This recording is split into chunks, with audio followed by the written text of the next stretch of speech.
In a 17-year period, I've run a marathon that's 26.2 miles in all 50 states. I've bicycled across America, and I've paddled the length of the Mississippi River. My name is Paul Mellor, and this is my take on perseverance.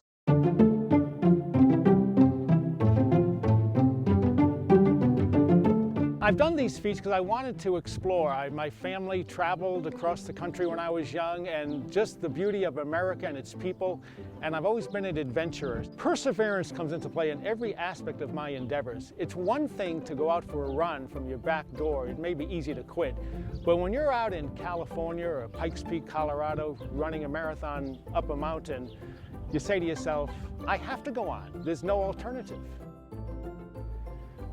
One acquires perseverance. You have to have the mentality that you're going to go on. And so many people think about ready, aim, but they don't shoot.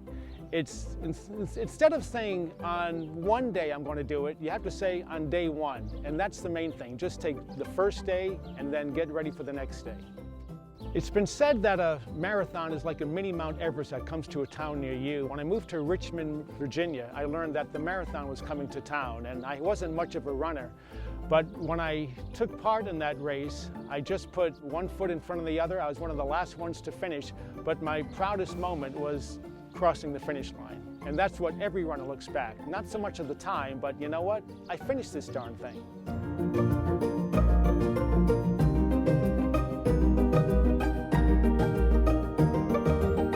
Shortly after running a marathon in Virginia, and then Pennsylvania, and then Ohio, I thought, you know what? There's only 47 states left.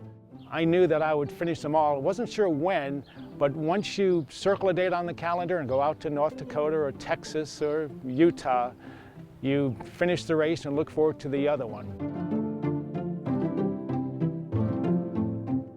The most difficult aspect of cycling was probably the first couple of weeks in Virginia. You wouldn't think it, but the mountains in Virginia were more of a strain than the mountains of Colorado because the grade is steeper and very hot and hilly. The first 300 miles of the Mississippi River resembles a giant question mark, and then it questions itself whether it should go to the left or to the right, which it does for the next 2,000 miles until it enters out into the Gulf. During that time, from top to bottom, you've encountered wing dams and log jams and beaver dams and 27 locks and dams and floating debris and flying fish, mud and mayflies, wind and wonder. The greatest example of perseverance was probably the paddling trip, because it was dangerous. Any second, my world could have been tipped upside down.